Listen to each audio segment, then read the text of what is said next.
Hello YouTube, this is a Satsi5 and this is a hobby update, account update, whatever you want to call it.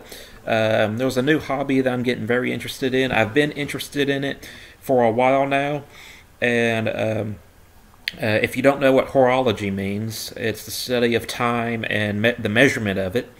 And basically, if you work on clocks, if you work on watches or sundials, or you know, if that's your thing, you're a horologist. If you make watches, you're a horologist. And I know that's probably coming out wrong, how I'm saying that because of my speech impediment.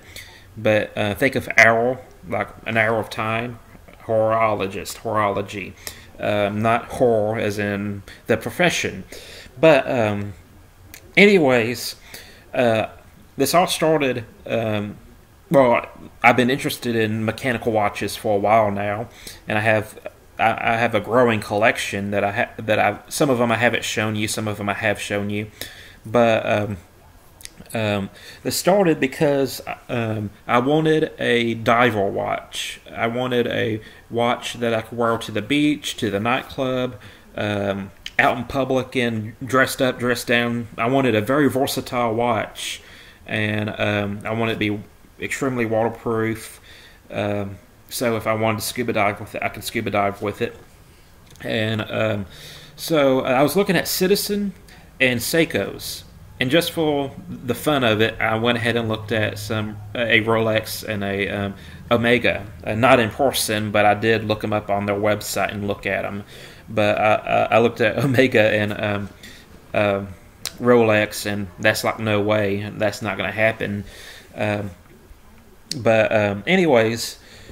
I was trying to decide between the Seiko SRP 775 and the Seiko SKX 007. And the Citizens, I looked at several Citizens and none of them really popped out at me. And their dive watch was way too expensive. And when I was looking at the Seikos, I didn't know I wanted a dive watch until I started looking at watches that I thought were good looking, and then realized that they weren't waterproof. And then if you don't know, diver watches normally don't have numerals on them. They have indices on them, but they're not numerals. And I thought to myself, well, if I'm going to scuba dive, I want something that's highly visible. And dive watches normally don't have numerals on them. I need to train myself to read a clock without numerals. I can read Roman numerals, but I want to. I kind of almost pictured it as a challenge to better myself by getting a diver. And plus, they're really good looking if you get a decent one. And so it was the SKX 007 or the SRP 775. And this is the one I got. This is the one I ended up with. This is the SRP 775. And I'm going to do a tabletop review of this after I carried it for a while. But this was a good-looking watch. I feel that the diver type of watch is very versatile, and that's what I was looking for with this. I want something I can dress up, dress down, wear at the beach, wear other places without looking, without the G-Shock or a really ugly-looking watch. So that's what I got. Then after I bought this, and the reason why I bought this one over the SKX was a couple of reasons. One, this has a better movement in it. It's more expensive, and I'm going to get into why it's a better movement in the review. But two, this is the more expensive one, and I just happened to find it on a website that had it on sale, and then with a $20 off code that you get when you give them your email address. And I was like, wow, I can afford the more expensive one. So I got it. And then after I got this one, I started looking more up on the SKX 007 and 009, and I realized that the SKX 007 and 009 is a very good watch.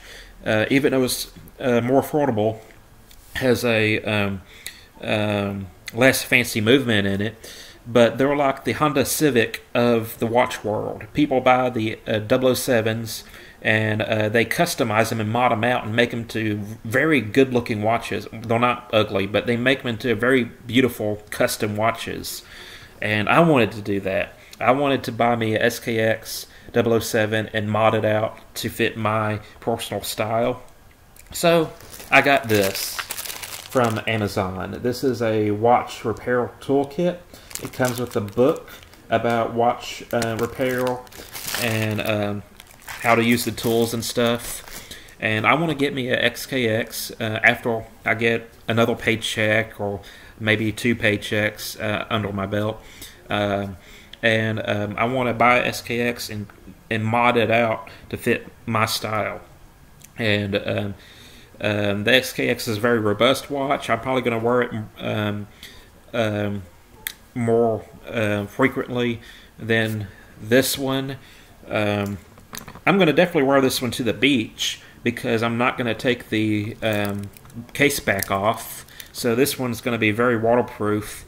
When I get the SKX, I'm probably going to have to either get it tested to see if it's waterproof after I take the case back off, or I'm going to have to just not wear it around water. But this one is definitely going to be waterproof and good looking, so I'm going to definitely wear this one around the beach and possibly scuba diving. And if I'm able to take the case back off of the SKX and reattach it where it's waterproof, you know, I'll be willing to wear that one in water as well. But if I'm not comfortable with my work, I'm not going to wear it underwater. So that's basically it. I'm going to have I made a video like this in the past where I showed my watch collection. I'm probably not going to show every single one of my watches, but I'm going to show some of the significant watches that I own and some of the ones I've inherited. And then after I get some time with this one, I'm going to do a review on it. And I'm going to review it to my best ability. I am not a horologist. I'm just I guess you can say enthusiast or a fan. I have interest in it. And I'm going to definitely review this one. And hopefully, you know, I'll have some other watch videos in the future as well. So thank you for watching. Today's EDC knife, might as well show it to you, is the Cold Steel 4-inch Voyager. And this is the BD1 steel. Awesome knife. I hate the blade shape. When it comes to Voyagers, I like the Vaquero blade shape, but since I have this knife on somewhat accident, this is kind of my Beetle knife. But it's really smooth, and it's a good knife, it's just I prefer the Voyager. So that's it, I'm a Soxy 5, and I'm out.